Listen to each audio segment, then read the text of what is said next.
सम्मेलन जो है ये एक सम्मेलन ना होकर रैली का रूप लेने वाला है और आज तक सिरसा में इतना बड़ा सम्मेलन कभी नहीं हुआ। आपने देखा होगा इतना बड़ा सम्मेलन होगा। कमीशन खोरी करने की ज़रूरत ही नहीं है। दूसरी बात यह है कि अगर उनको ऐसा लगता है तो वो दस्तावेज दिखाती। ये सब एक दूसरे के ऊपर बजाय लांछन लगाने के अपने अपने कार्य क्षेत्र में काम करें। और जहाँ तक बात आपने करण चौटाला जी की कही, करण चौटाला जी वहाँ से लोगों ने चुन के उम्मीदवार, आम आदमी पार्टी ने नहीं बनाए, उन लोगों का विश्वास है। उन्हें विश्वास हो ना हो इस बात की नहीं, लोगों का उनके ऊपर पूर्ण विश्वास है और जो काम हो रहे हैं वो इस बात के गवाह हैं कि कहीं पे भी कमीशन खोरी नहीं हुई। मैडम, मगर जेजेपी के प्रधान महासचिव दिग्विजय चौटाला ने बचाव किया है। वो जेजेपी कहीं ना कहीं आईएनएलडी के साथ खड़ी नजर आ रही है। उन्होंने कहा है कि ये मेरे छोटे भाई पर लगाया गया आरोप निराधार है और आम आदमी पार्टी भी वही काम कर रही है जो अभय सिंह चौटाला करते हैं, हुड्डा करते हैं। इतने सालों से लगे हैं, दुष्यंत के खिलाफ कोई भी सबूत नहीं लेके आ सके कि मैं उनकी पोल खोलूं। देखिए, सबसे पहले तो मैं चलो ये बात अच्छा है कि दिग्विजय जी को ये समझ आई कि अपने से बड़ों और छोटों को प्यार करना चाहिए। लेकिन जहाँ तक बात अभय सिंह जी चौटाला के ऊपर उन्होंने की, अभय सिंह जी चौटाला ने जब भी विधानसभा में खड़े होके समेत दस्तावेज, अगर उन्होंने गेहूं घोटाला उजागर करा, अगर उन्होंने रजिस्ट्री घोटाला उजागर किया, अगर उन्होंने शराब घोटाला उजागर किया, तो अभय सिंह जी चौटाला ने आवाज उठाई। और इन सब के ऊपर अगर घोटाले ना होते तो सरकार की तरफ से ये कहा गया कि हमने जांच कमेटी बिठाई है।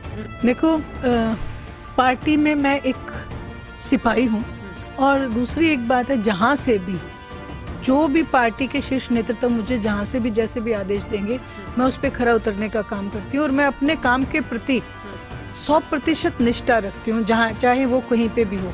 अब इंडियन नेशनल लोकदल की पूर्ण रूप से तैयारी है 10 की 10 लोकसभा सीटों पे और आप देखेंगे कि इस बार करिश्मा होगा और इंडियन नेशनल लोकदल बहुत ही बड़े बहुमत से वापसी करके आएगी। जहाँ तक बात आपने कहा तैयारियों की, तो इंडियन नेशनल लोकदल जो है उसका एक एक वर्कर इतना डेडिकेटेड है कि वो आज अगर आप कह दो कि कल चुनाव है तो वो इतने सक्षम है कि वो कल भी चुनाव आपको रिजल्ट दिखाएंगे। देखिए, कहीं भी गठबंधन मुझे दिखाई नहीं देता है, ठगबंधन मुझे जरूर दिखता है। और जहाँ तक बात आपने कही गठबंधन की, तो बीजेपी एक बहुत बड़ा मगरमच्छ है जो मछलियों को एक अच्छे से निगल जाता है। 3 उपचुनाव हरियाणा प्रदेश में आए, तीनों में केवल बीजेपी चुनाव लड़ती दिखाई दी गई। जेजेपी का ना झंडा, ना डंडा, ना कैंडिडेट। तो यही हाल आगामी विधानसभा या लोकसभा चुनाव में भी आपको देखने को मिलेगा। मुझे यही नहीं पता कि कांग्रेस में कौन क्या कर रहा है। आम वोटर जो है कांग्रेस का वो बड़ा ही परेशान है, क्योंकि एक दिन एक नेता का बयान आता है कि मैं मुख्यमंत्री का दावेदार हूँ कांग्रेस की तरफ से, दूसरे दिन अगले नेता का एक कटाक्ष आता है कि ऐसे मुख्यमंत्री नहीं बनते, मुख्यमंत्री तो मैं, तीसरे दिन तीसरे का, चौथे दिन चौथे नेता का। वहीं मैं तो सिर्फ यही कहूंगी कि हर घर कांग्रेस से बेहतर है कि आप राजनीतिक तौर के ऊपर कितने संगठित हो वहां पे ध्यान दें। आपने कहा गठबंधन की बात, इंडियन नेशनल लोकदल को गठबंधन की जरूरत नहीं पड़ेगी, ये मैं आपको दावे से कह सकती हूँ। पूर्ण बहुमत से इंडियन नेशनल लोकदल सत्ता में आएगी, क्योंकि उन्हें पता है जब पूर्ण बहुमत से सत्ता में आएगी तो जितने वायदे अभय सिंह जी चौटाला ने किए हैं वो पहली कलम से उनको पूरा करके दें। नमस्कार, तेज हरियाणा से गुरविंदर पन्नू। मिशन 2024 को लेकर इंडियन नेशनल लोकदल पार्टी की ओर से सियासी पिच पर अब एक के बाद एक लगातार महासम्मेलन किए जा रहे हैं। इसी दौर में सिरसा हरियाणा से आईएनएलडी की ओर से पिछड़ा वर्ग का महासम्मेलन किया जाना है, जिसको लेकर तमाम तरह की पार्टी की तरफ से तैयारियां पूरी कर ली गई हैं। और सियासी सवालों को लेकर इस बार किस स्ट्रेटजी पर चुनाव जो आईएनएलडी है वो सत्ता के सेमीफाइनल और फाइनल को लड़ेगी, उसको लेकर हमारे साथ बातचीत के लिए हरियाणा से आईएनएलडी की महिला महासचिव सुनैना सिंह चौटाला हमारे साथ है। मैम, सबसे पहले आपका तेज हरियाणा पर बहुत बहुत स्वागत है। बहुत बहुत शुक्रिया और मेरी तरफ से सभी को लोहड़ी की बहुत बहुत शुभकामनाएं। मैम, सबसे पहला सवाल है, कल ही आप पार्टी की तरफ से जो पिछड़ा वर्ग का महासम्मेलन करने जा रहे हैं, क्या रणनीति है, क्या सबसे बड़ा मुद्दा रहने वाला है और किस तरीके से आप मानते हैं कि कितना कामयाब सम्मेलन होगा, क्योंकि आपने सभी विधानसभा में जाकर घर घर न्योता इसमें शामिल होने का लोगों को आपने दिया है? देखिए, सबसे पहले तो गुरविंदर मैं बताऊं, ये सम्मेलन जो है ये एक सम्मेलन ना होकर रैली का रूप लेने वाला है। और आज तक सिरसा में इतना बड़ा सम्मेलन कभी नहीं हुआ, आपने देखा होगा, इतना बड़ा सम्मेलन होगा। और जहां तक पिछड़ा वर्ग की बात है तो आदरणीय चौधरी देवीलाल जी, आदरणीय चौधरी ओम प्रकाश जी चौटाला ने हर वर्ग को साथ लेके राजनीति की है। ये सम्मेलन वो सम्मेलन होगा जो भारतीय जनता पार्टी लोगों को वर्गों में बांट के राजनीति कर रही है, ये उसके ऊपर एक बहुत बड़ा, मैं कहूंगी, एक हथौड़े का काम करेगा। क्योंकि सही मायने में वर्गों में बांट के नहीं, वर्गों को साथ लेके राजनीति करना ही राजनीति है। और इसमें ओम प्रकाश जी चौटाला ने हर वर्ग को साथ खड़ा करके ही राजनीति हमेशा की। उसी तरज पे, उसी नीति को आगे बढ़ाते हुए अभय सिंह जी चौटाला ने एक के बाद एक सम्मेलन रखे हैं। पहले हमारा पानीपत में रोड सम्मेलन हुआ जो कि रिकॉर्ड तोड़ था। उसके बाद 31 दिसंबर को उच्चाणा में महिला सम्मेलन हुआ और अब कल पिछड़ा वर्ग सम्मेलन सिरसा में होने जा रहे हैं। मैम, जिस तरीके से ये 2024 की सियासी पिच पर हर पार्टी अलग अलग तरीके से अभियान चला रही है, जहां पर कांग्रेस भी और जेजेपी भी अपनी तमाम रैलियां कर रही है, लेकिन क्या आईएनएलडी की तरफ से भी सियासी पिच के ऊपर आप कितने मजबूत मानते हैं और कितने सम्मेलन आप इसमें और करने जा रहे हैं?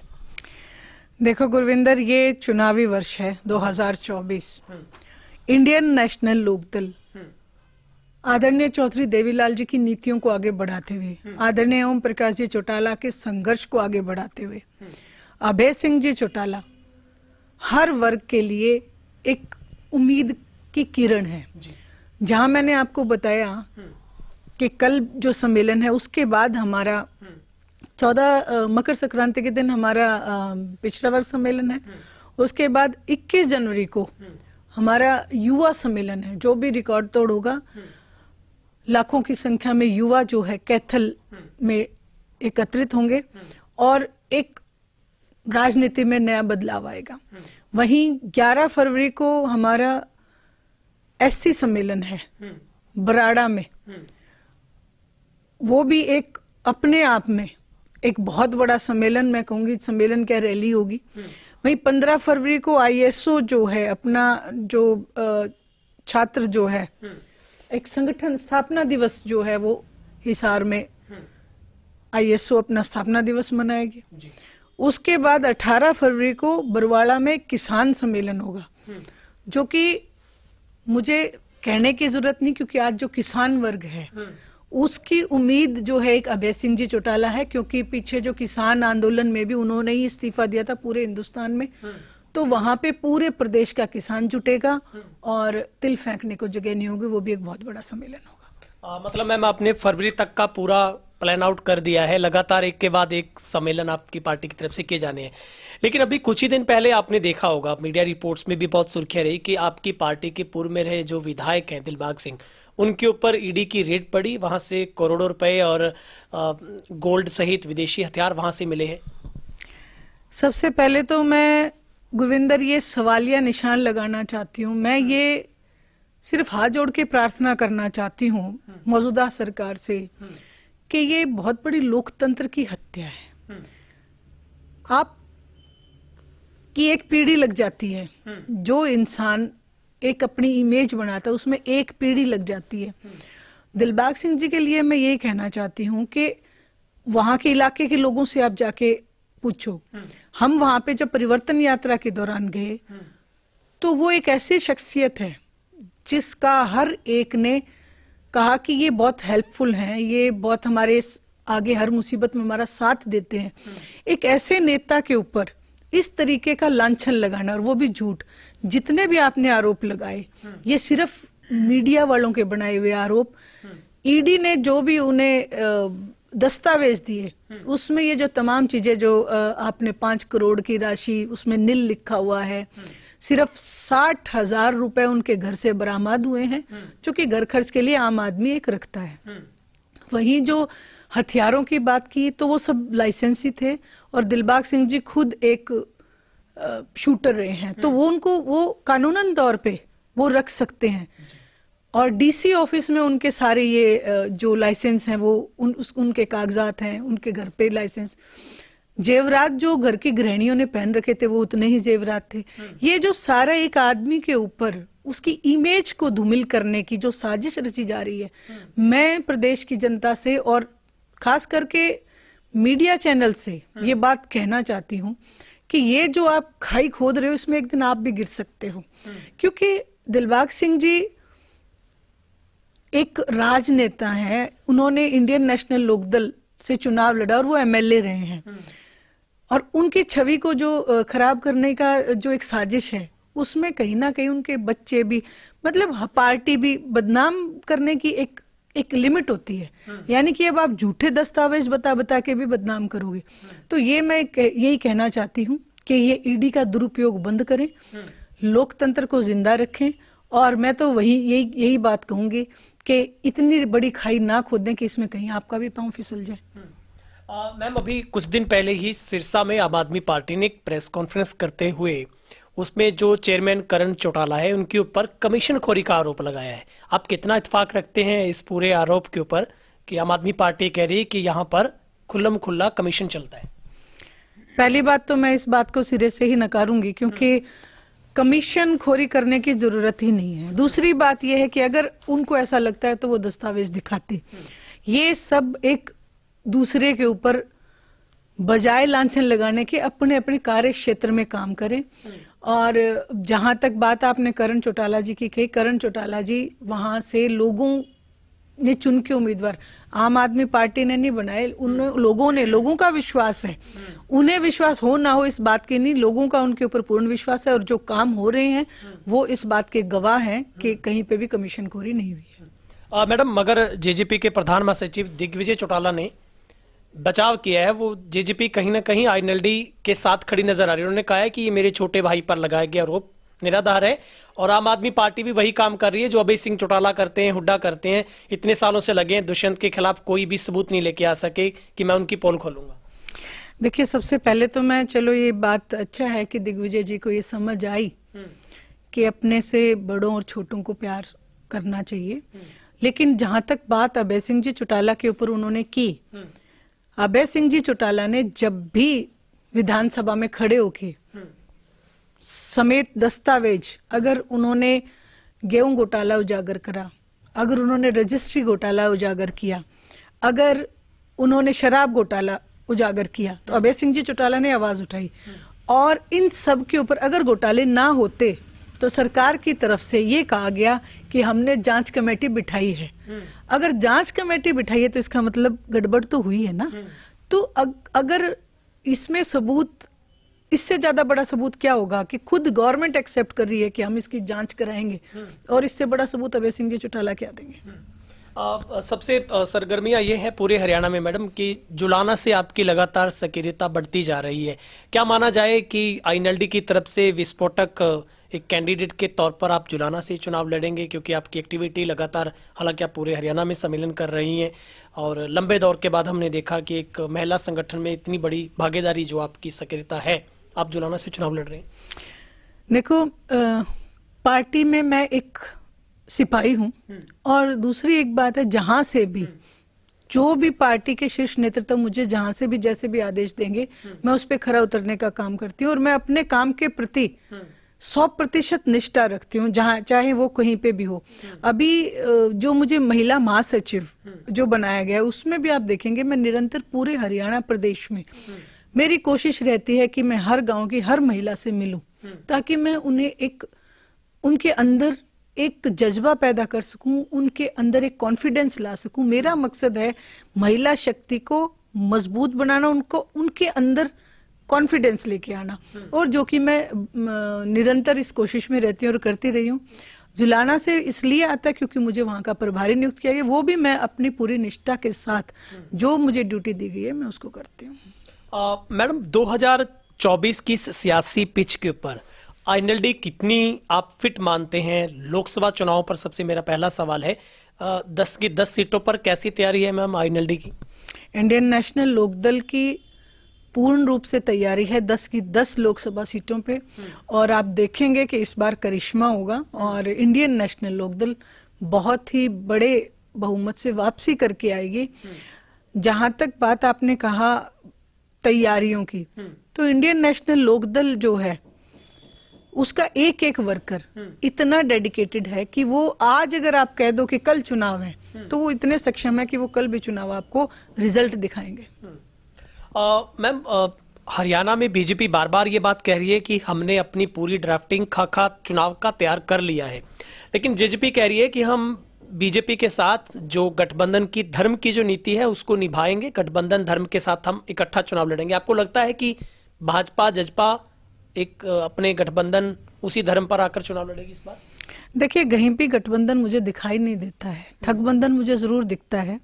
और जहां तक बात आपने कही गठबंधन की, तो बीजेपी एक बहुत बड़ा मगरमच्छ है जो मछलियों को एक अच्छे से निगल जाता है। 3 उपचुनाव हरियाणा प्रदेश में आए, तीनों में केवल बीजेपी चुनाव लड़ती दिखाई दी गई, जेजेपी का ना झंडा ना डंडा ना कैंडिडेट। तो यही हाल आगामी विधानसभा या लोकसभा चुनाव में भी आपको देखने को मिलेगा। मैडम अभी लगातार जो हुड्डा बाबेटी की जोड़ी है वो भी एक के बाद एक रैलियां की जा रही है और दावा किया जा रहा है कि इस बार हरियाणा में लोग मौका चाह रहे हैं कांग्रेस की सरकार आएगी, लेकिन अभी कांग्रेस एक हर घर कांग्रेस घर घर कांग्रेस अभियान जींद से शुरू करने जा रही है। सबसे पहले तो मैं आपको ये बताऊं कि मुझे यही नहीं पता कि कांग्रेस में कौन क्या कर रहा है। आम वोटर जो है कांग्रेस का वो बड़ा ही परेशान है, क्योंकि एक दिन एक नेता का बयान आता है कि मैं मुख्यमंत्री का दावेदार हूं कांग्रेस की तरफ से, दूसरे दिन अगले नेता का एक कटाक्ष आता है कि ऐसे मुख्यमंत्री नहीं बनते, मुख्यमंत्री तो मैं हूं, तीसरे दिन तीसरे का, चौथे दिन चौथे नेता का। वहीं मैं तो सिर्फ यही कहूंगी कि हर घर कांग्रेस से बेहतर है कि आप राजनीतिक तौर के ऊपर कितने संगठित हो वहां पे ध्यान दें। और हर घर कांग्रेस तो वही बात है कि एक समय ऐसा था कांग्रेस भली होती तो बीजेपी कभी जड़ें नहीं फैला सकती थी। कांग्रेस ने इतना लोगों को परेशान किया कि जब इमरजेंसी का टाइम था उस समय आदरणीय चौधरी देवीलाल जी ने एक मोर्चा बनाया। वो बनाने की नौबत क्यों आई? क्योंकि कांग्रेस भी अनीति करती थी। ये जो जितने भी काले कानून वगैरह इनकी जनक कांग्रेस है। आज जनता के समझ में ये आ चुका है, तो अब जनता ये चाहती है ना कांग्रेस ना बीजेपी, ये दोनों से ही किनारा करेंगे और हर घर आदरणीय चौधरी देवीलाल की नीति और इंडियन नेशनल लोकदल आपको दिखाई देगी। आखिरी सवाल है, मैं लगातार आप महिलाओं के संगठन को विस्तार करने में जुटे हैं, कितना आप कामयाब मानते हैं कि पूरे हरियाणा में आपने तमाम जिलों में जाकर बहुत मेहनत की है और इस बार के चुनाव में कितनी बड़ी भागीदारी जो महिलाओं की आईएनएलडी की तरफ से रहने वाली है? देखिए, आदरणीय अभय सिंह जी चौटाला ने मंच दिया है महिलाओं को, और जहां से महिला शक्ति अपनी व्यथा बता सकती है। और यही कारण था 31 दिसंबर को जो महिला सम्मेलन किया, बजाय बावजूद सर्दी के, बावजूद छोटे दिन में महिलाओं के काम होते, लेकिन उसके बावजूद भी इतनी महिलाओं का वहां आके और संगठित होना। अभय सिंह जी चौटाला ने जो भाषण सुना उसके बाद मैंने महिलाओं की जो आवाज सुनी, उन्होंने कहा कि ये चौधरी देवीलाल की तरह जो कहता है वो करके देगा। तो वो एक जो धारणा बनती जा रही है खास करके महिलाओं में, तो मैं ये दावे से कह सकती हूँ कि 2024 में अभय सिंह जी मुख्यमंत्री बनेंगे, क्योंकि आधी आबादी महिलाएं हैं और महिलाएं इतनी सक्षम है, आज के दिन इतनी जागृत हो चुकी हैं कि वो अपने वोट को सही जगह इस्तेमाल करेंगी। मैम, क्या लगता है इस बार हरियाणा में जो 2024 के विधानसभा के चुनाव है, आईएनएलडी अपना मुकाबला किसके साथ मानकर चल रही है? और कोई गठबंधन अगर धर्म निभाना पड़े तो, क्योंकि आईएनएलडी बार बार कह चुकी है कि हम किसी के साथ नहीं जाएंगे, अगर कोई आना चाहे तो मोस्ट वेलकम। देखिए, इंडियन नेशनल लोकदल के शीर्ष नेतृत्व से लेके आम आदमी, हमारा वर्कर जो है वो एक ही बात कहता है कि हम आदरणीय चौधरी देवीलाल जी के आदर्शों को कहीं पे भी नहीं छोड़ेंगे। और जहां तक आपने कहा गठबंधन की बात, इंडियन नेशनल लोकदल को गठबंधन की जरूरत नहीं पड़ेगी, ये मैं आपको दावे से कह सकती हूँ। पूर्ण बहुमत से इंडियन नेशनल लोकदल सत्ता में आएगी, क्योंकि उन्हें पता है जब पूर्ण बहुमत से सत्ता में आएगी तो जितने वायदे अभय सिंह जी चौटाला ने किए हैं वो पहली कलम से उनको पूरा करके देंगे। इस उम्मीद से लोग इंडियन नेशनल लोकदल को सत्ता सौंपेंगे और हम विश्वास दिलाते हैं कि उनकी उम्मीद पे अभय सिंह जी चौटाला खरे उतरने का काम करेंगे। और जहां तक आपने बात की कि बहुमत और लोग किस आधार पे वोट देंगे, तो आदरणीय चौधरी देवीलाल जी की नीतियों को आगे बढ़ाने की जो हमारी नीति है, बुढ़ापा पेंशन है, महिलाओं की भी पेंशन हम शुरू करेंगे, तो इन तमाम चीजों को देखते हुए आज ना केवल युवा, ना केवल महिला, बल्कि बुजुर्ग वर्ग भी आज इस आस में है कि हमारा कल्याण तो इंडियन नेशनल लोकदल ही करेगी। ठीक है मैम, आपने वक्त निकाला बातचीत के लिए, आपका बहुत बहुत शुक्रिया। Thank you so much Gurvinder. तो हमारे साथ तो सुनैना सिंह चौटाला बातचीत कर रहे थे। लगातार हरियाणा में 2024 के इस सत्ता के महासंग्राम में आईएनएलडी एक के बाद एक महासम्मेलन करने जा रही, जिसमें युवा सम्मेलन की बात करें, बीसी बैकवर्ड समाज सम्मेलन की बात करें, चाहे आईसो की बात हो, और किसान सम्मेलन भी आईएनएलडी अब जल्द ही आयोजित करने जा रही है।